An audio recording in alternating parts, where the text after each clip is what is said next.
All aboard!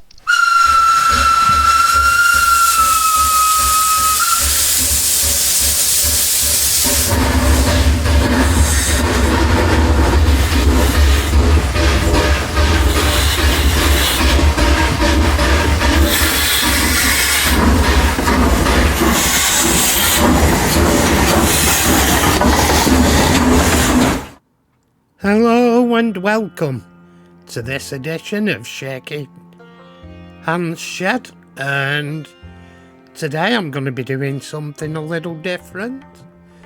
We're going to be weathering a Hornby wagon, well two, with nothing but Citadel colours, the paint range from Games Workshop. And first off, there's base colours, and the first one's Corax White. Second one is Steel Legion Drab. These are base colours which are very opaque, and usually your first starting colours. There's Mournfang Brown there, and Thondia Brown. Those are the four base colours we're going to be using. And next up we have the layers, which there's Dawnstone,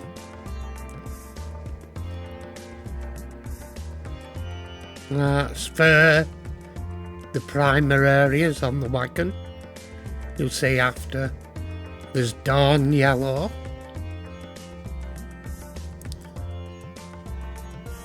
and real yellow, or however you say it, real, whatever. Next there's the shades, which are essentially washes, and that's Agrax Earth shade I'm going to be using. And next up, I think, are the technicals, which is Typhus Corrosion, which is a dark rust colour, and technical colours from Games Workshop. They have effects and stuff in, and this has very fine sand in it, so it gives the texture of rust. And then we've got one of the dry brushing colours, which is Riser Rust, which you use with a Typhus Corrosion. There's a two-stage thing, and you dry brush it over the Typhus Corrosion. First off, we're going to strip the wagon down into its parts for painting, just a convenience.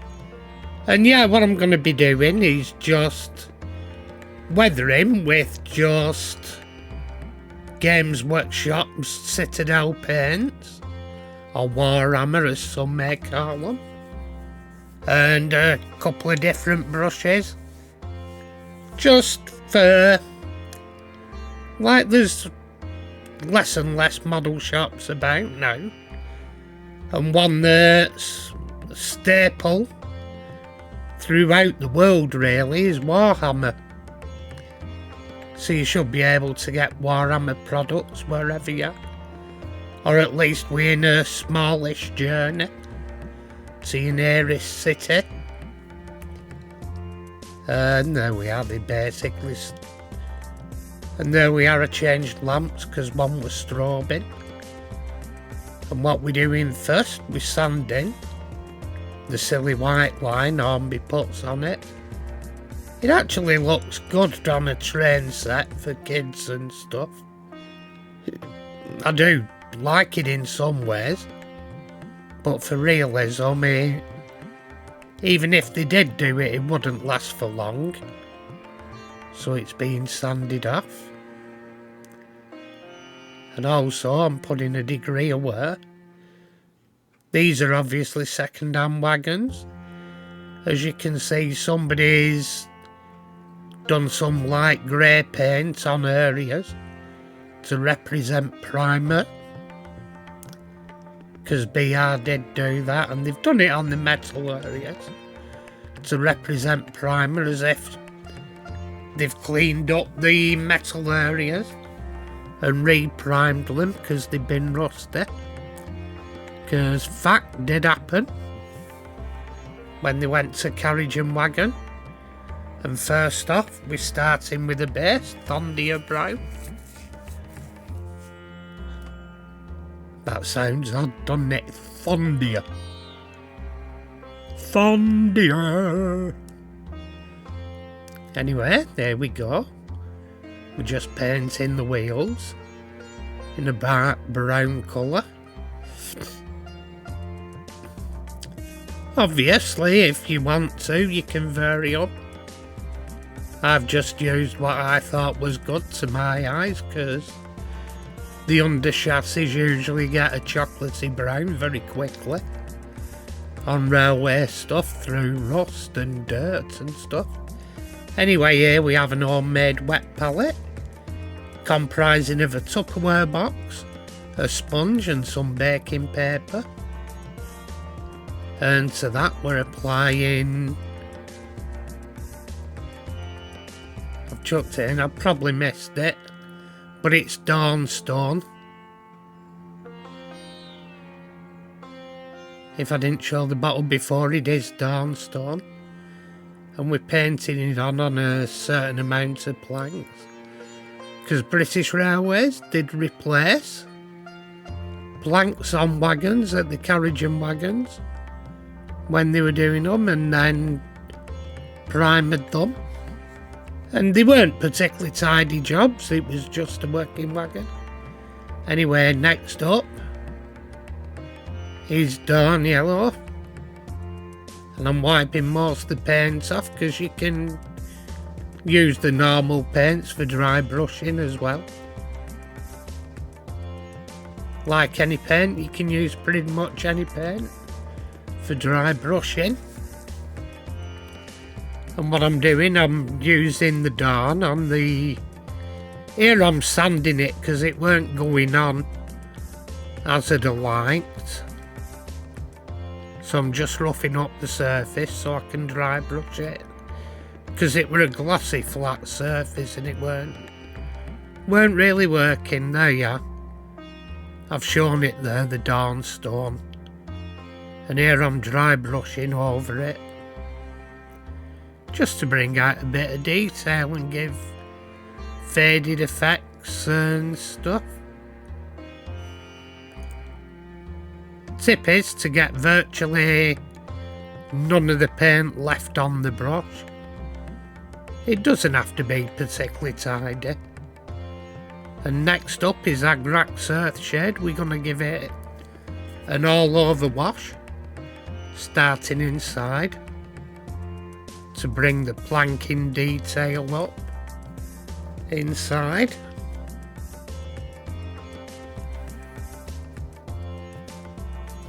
Ironically, I don't know whether you picked that up in the sound, but I just heard the steam railway whistle go off in our town. I don't know what's running today, but they've obviously got a steamer going. I may go down later and have a look. Who knows? And here we're putting it back together now. I've painted the chassis and painted the wheels, because once it's on like that I can dry brush it together.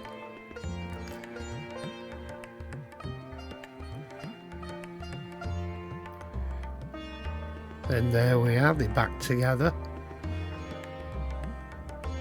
And at this point I'm getting some real yellow and I'm going to be painting the axle boxes. There we are, dab of yellow on the axle boxes. Like I say, there's so many colours in the Games Workshop range, the Citadel paints. You can use them, which ones you desire to use, and there I'm showing Corax White. I've already used it to paint the handles on. they were painted white on wagons so shunters could see them. If they were shunting at night, they could plainly see where they were. Because on the other side, it's in a different position.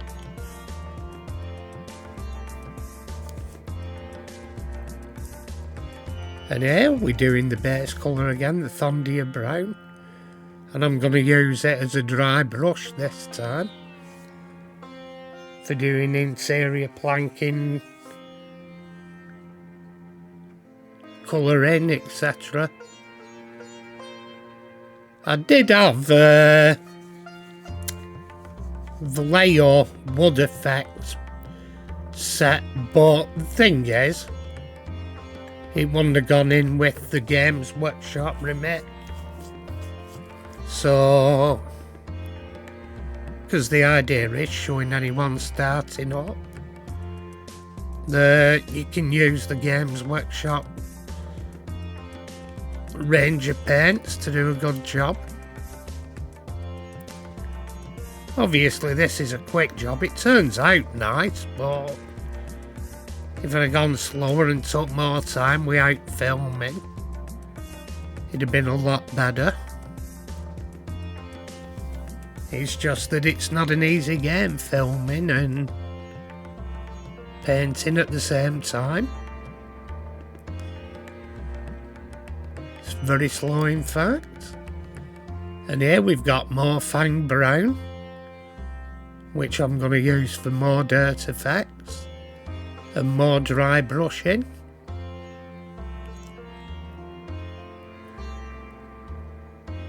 And it's going to go over the base and inside on the planks again.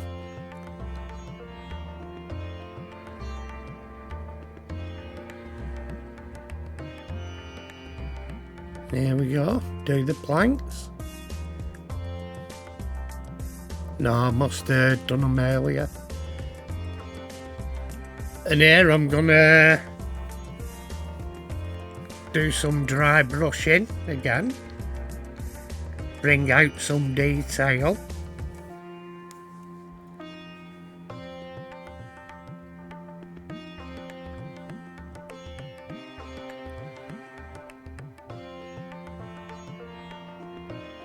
And the Steel Legion drab is what I do the dry brushing on the planks with. Now we remember.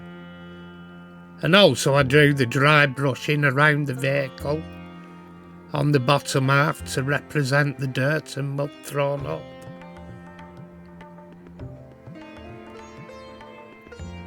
And also a dry brush inside to represent dust, etc.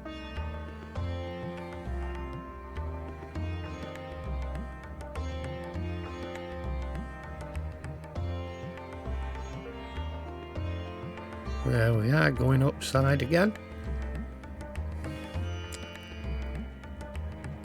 And you really need, when you dry brush, to have as little paint as possible on the brush. You're working on a less is more theory. With dry brushing, you only need a very little bit to bring out the details. And here we're using Citadel technical paints. This one's Typhus Corrosion. And what it is, it's a very dark rust colour, but they add very fine sand into it, so you get texture. And I'm using it for the chains and the springs.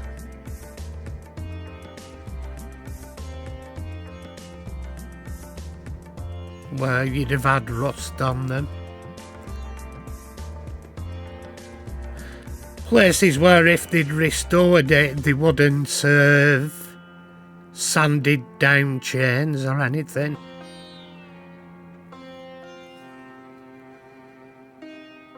They'd have just kept the rust on and been rough.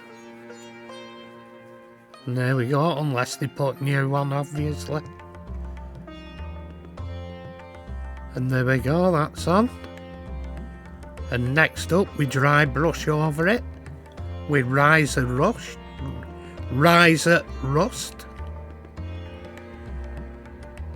to give the rusty orange colour.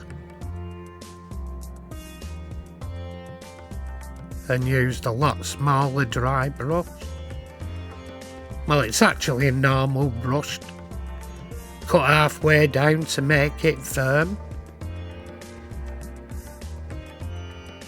And just to pick out details when you scrub over it. I also decided to go over the bases and the stanchions as well, so it looked a bit nicer. And there we go, over that one. Obviously, like I said, I can go further on this and make it look better, but this will be fine once it's on a layout. It'll look good. Certainly look less like a toy than it did originally.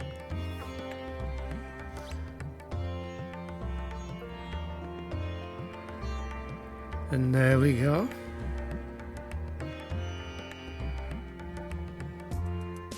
Well, yeah, it's a good alternative, the Games Workshop range of paints. And like I say, most people have a Games Workshop close by to them, or they can get them online. And here we go, here's the finished article. Although I do say so myself, they'll look bloody good on the layout. Look more authentic than the Hornby toy they were. I mean, granted, they're not the most expensive end. Hornby have to find that fine balance between a kid's toy and an enthusiast model. I think they've gone far too much towards the enthusiast models nowadays. And I don't think they may come with enough thought for kids. I mean, if you're going to get into something, why would you want to... Why would you want a small range of ones that could be used as kid when you have a big range of detailed models? The kids are going to be asking for the more detailed one. And at 250 quid for a locomotive for a child that then breaks it, adults are rightly saying, whoa, hang on a minute. Anyway, thanks for watching. If you haven't subscribed, please subscribe. And to all my subscribers, thank you. And tatty pie, everyone. Tatty pie.